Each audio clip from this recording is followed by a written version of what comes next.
En un día de invierno brutalmente frío de 1939, mientras el sol salía sobre los bosques de Karelia en Finlandia, los soldados soviéticos marchaban a través del bosque nevado. No sabían que esos serían sus últimos momentos. Mientras los hombres avanzaban por el terreno nevado, una bala silbó en el aire y mató a uno de los soldados en un instante. Los hombres restantes de repente se dieron cuenta de lo que estaba ocurriendo y corrieron a cubrirse. Pero no importaba dónde intentaran esconderse, gradualmente fueron eliminados uno por uno. En cuestión de minutos todo el grupo había muerto. Pero ¿quién o qué estaba detrás de su desaparición? La respuesta se encuentra a unos 300 metros de distancia. Al principio es prácticamente imposible verlo, pero bajo la nieve, con un rifle en la mano, se encuentra el francotirador finlandés Simo Häyhä, también conocido como la Muerte Blanca. Aunque parezca una hazaña extraordinaria, este fue solo otro día más para Häyhä. Cuando terminó la guerra de invierno en marzo de 1940, había derrotado a más de 500 soldados soviéticos por su cuenta, lo que lo coronó como el francotirador más peligroso que alguna vez haya existido. Sin embargo, a pesar del asombroso logro de este hombre, su historia no es muy conocida. Entonces, ¿quién era realmente Simo Häyhä y cómo se convirtió en el francotirador más peligroso?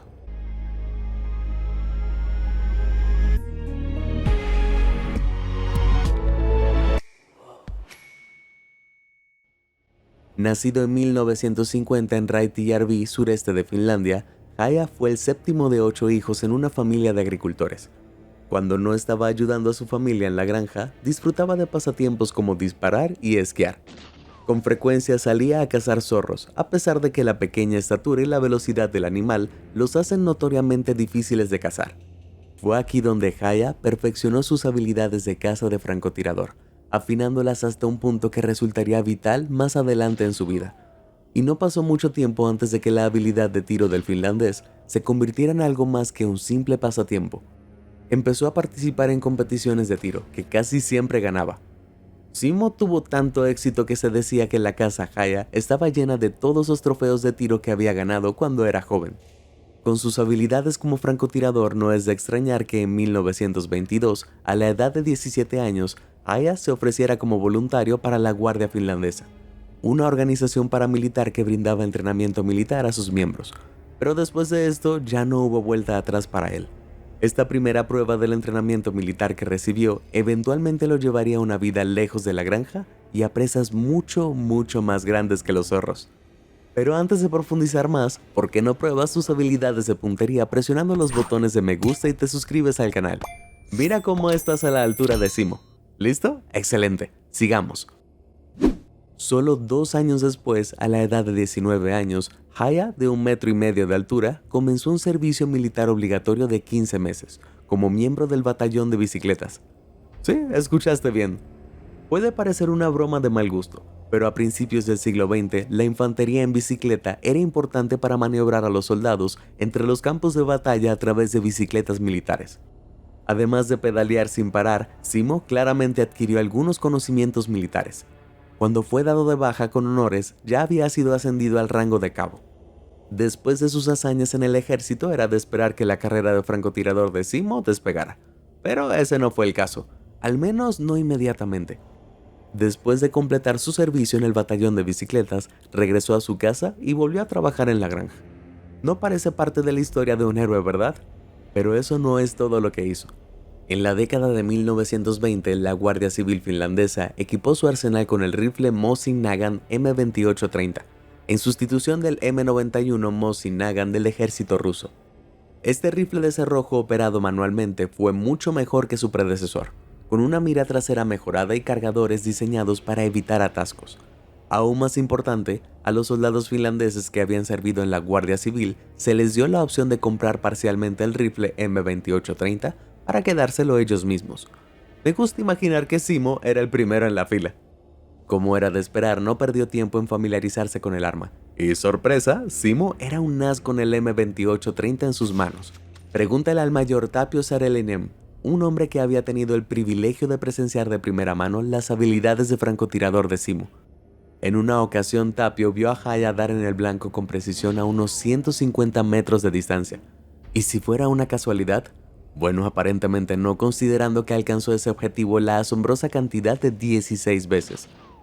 Y mencioné que alcanzó ese objetivo 16 veces en solo un minuto. Me pregunto, ¿alguien comprobó realmente si este tipo era una forma temprana de inteligencia artificial? Lo que hace que este logro sea aún más increíble es el hecho de que Haya habría estado usando su rifle M2830 y no estaba usando miras elegantes ni equipo telescópico para mejorar su puntería. Simplemente era así de bueno. Esta arma se alimenta manualmente con un cargador de 5 cartuchos. Eso significa que durante los 16 disparos, Simo habría tenido que recargar su rifle 4 veces. Sin embargo, de alguna manera, logró disparar un tiro preciso cada 3.75 segundos. Sí, eso sí que son disparos al estilo Terminator. Si tan solo hubiera alguna manera de que Simo exhibiera su extraordinario talento en combate. Bueno, sucedió que durante la década de 1930, la atmósfera en toda Europa comenzó a volverse bastante amarga, y en ningún lugar las cosas se estaban poniendo más tensas que en Finlandia. Para entender por qué, primero debemos retroceder los relojes hasta principios del siglo XIX. Entonces, en 1809, Finlandia era parte del Imperio Sueco, pero después de su derrota ante el Imperio Ruso durante la Guerra de Finlandia, Suecia entregó Finlandia al Imperio Ruso. Poco más de 100 años después, en 1917, el Imperio Ruso colapsó. Entonces, Finlandia aprovechó el caos para declarar su independencia de Rusia. Desafortunadamente para los finlandeses no disfrutarían de su libertad por mucho tiempo. En la década de 1930, la Unión Soviética, bajo el gobierno de Joseph Stalin, siguió una política de expansión territorial. Stalin temía que Alemania utilizara Finlandia como base de operaciones para atacar a la Unión Soviética.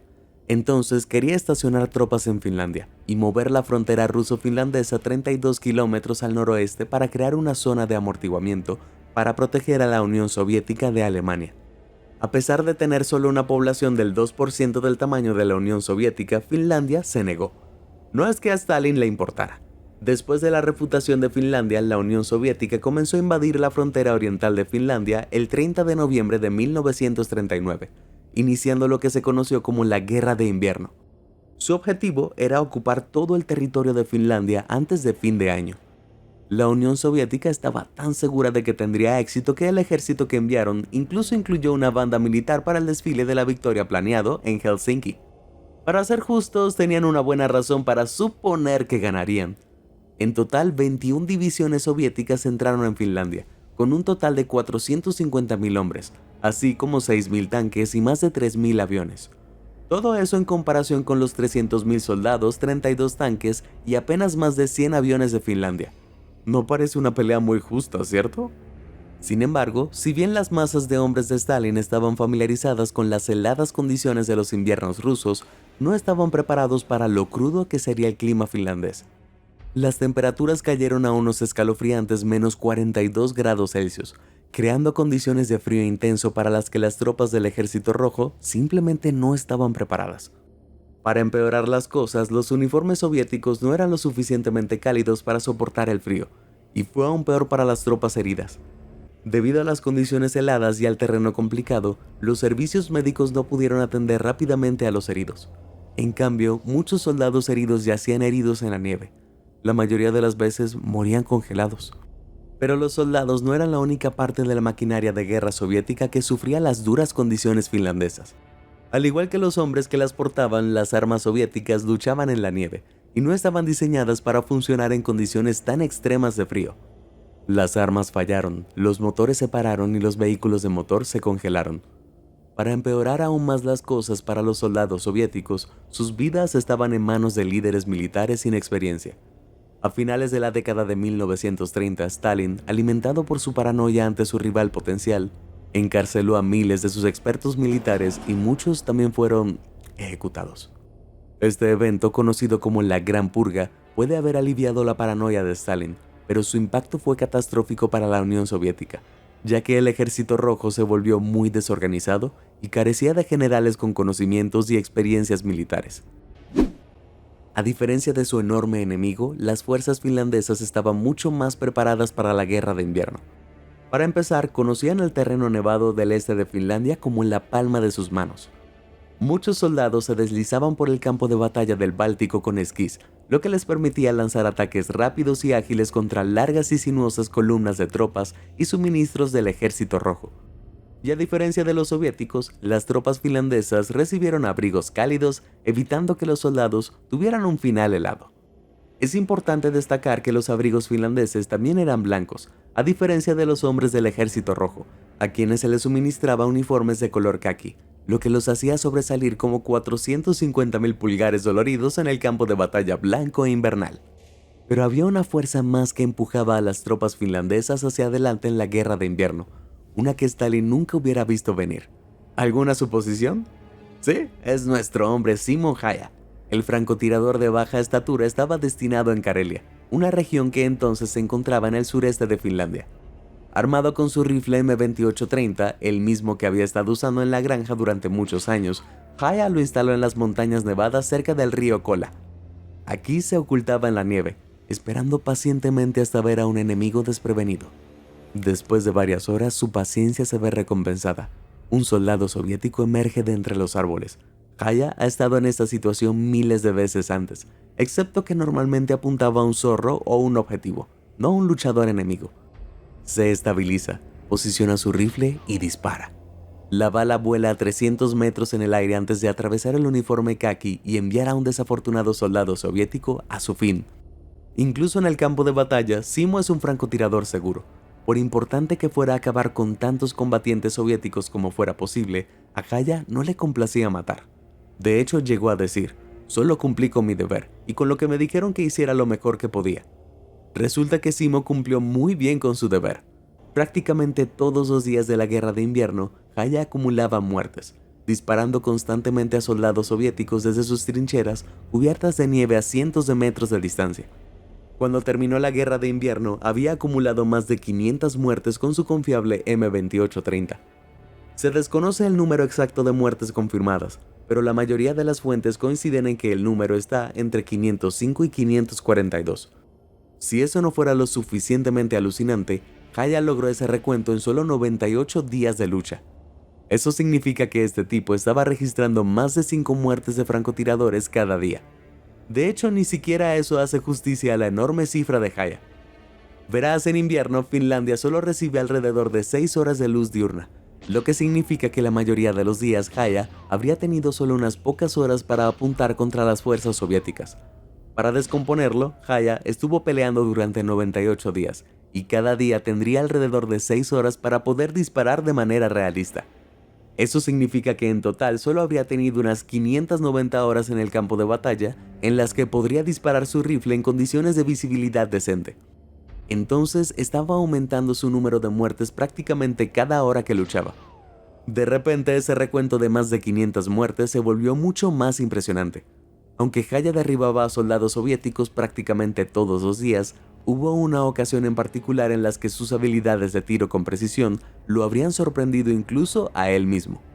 El 21 de diciembre de 1939, la Navidad estaba a la vuelta de la esquina, pero Häyhä no estaba de muy buen humor.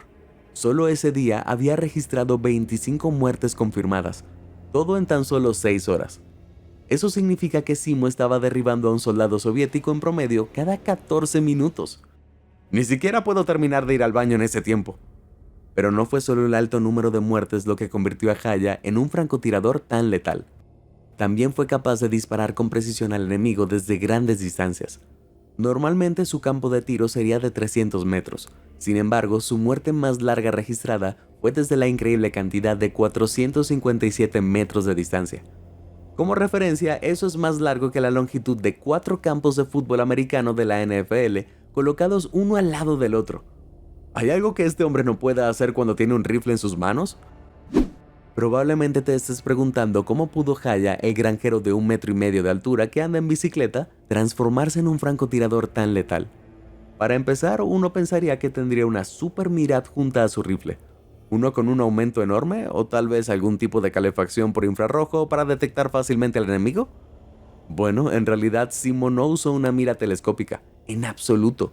En cambio, confió únicamente en la mira de hierro de su arma. Pero el motivo sin mira de Häyhä no era presumir ante sus camaradas. Por extraña que parezca una táctica, ir sin mira era su propio beneficio. La mira de un francotirador puede brillar cuando la luz se refleja en la lente. Entonces, en un intento de permanecer lo más discreto posible, Haya abandonó el alcance a favor del enfoque antiguo y discreto.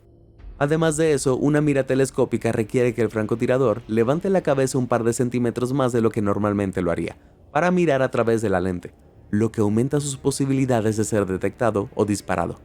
Pero lo más importante es que Haya se había acostumbrado a apuntar con las miras de hierro de los rifles mientras cazaba en la granja.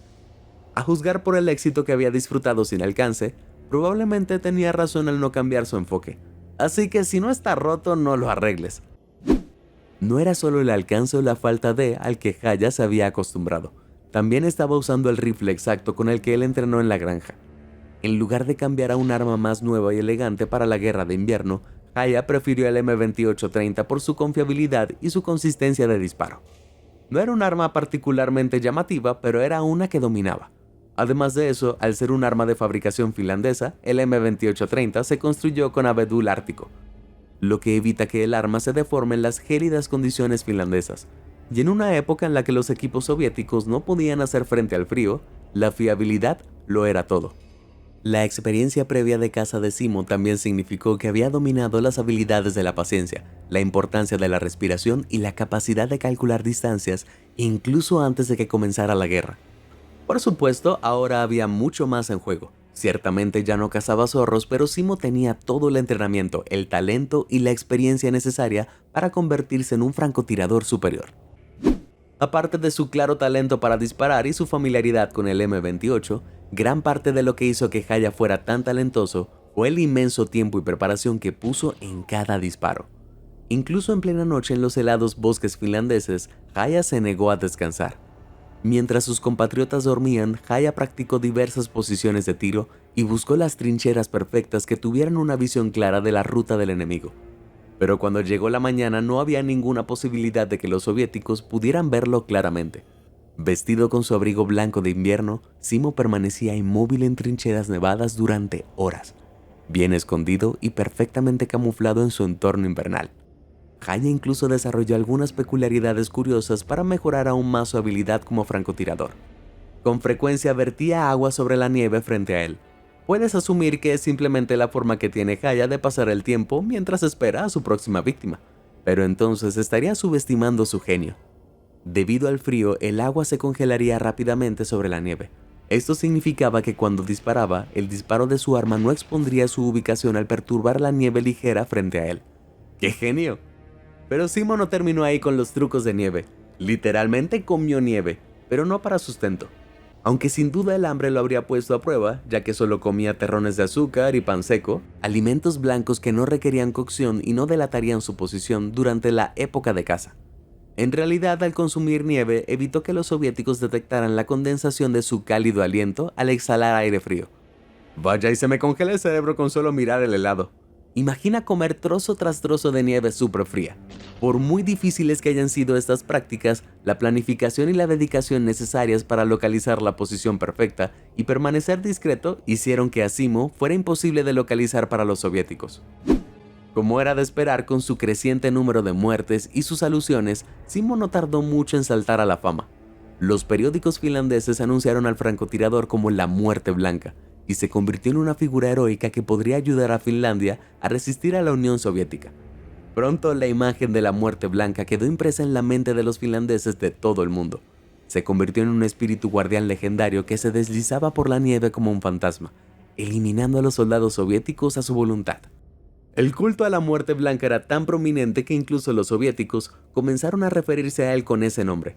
Sin duda quedaron temblando, y no solo por el frío. Creo que es seguro decir que voy a tener pesadillas retorcidas sobre la Muerte Blanca. Pero ¿cómo se compara con otros francotiradores notables de la historia? Bueno, cuando Simo aún era un niño, el francotirador canadiense Francis Pegamagabo estaba sirviendo a su país durante la Primera Guerra Mundial.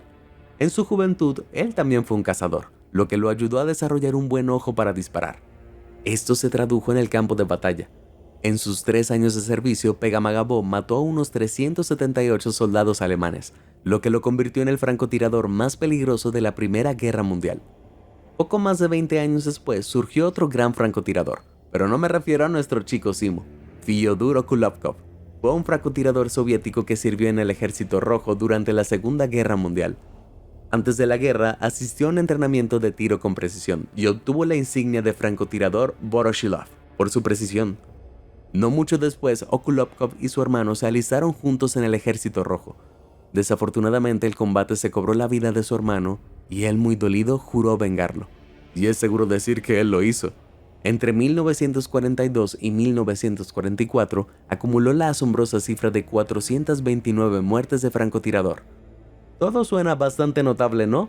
Pero por extraordinarias que sean las hazañas de estos agudos francotiradores, todavía están eclipsadas por el viejo Simo. Sí, con una plantilla de más de 505 muertes, Haya acumuló al menos 127 muertes de francotiradores más que Pegamabou, 76 más que Okulopkov. Y no olvides que Haya logró su extraordinaria hazaña no en años como estos francotiradores, sino en solo 98 días. Y en caso de que necesites algo más convincente, recuerda que Simo hizo todo eso sin siquiera usar una mira telescópica. Es seguro decir que no es una gran competencia por el título de francotirador más peligroso del mundo. ¿Dónde habíamos quedado con la guerra de invierno?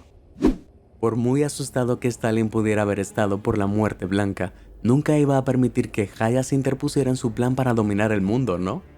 Poco después de que Haya saltara a la fama, se hicieron esfuerzos para darle una probada de su propia medicina.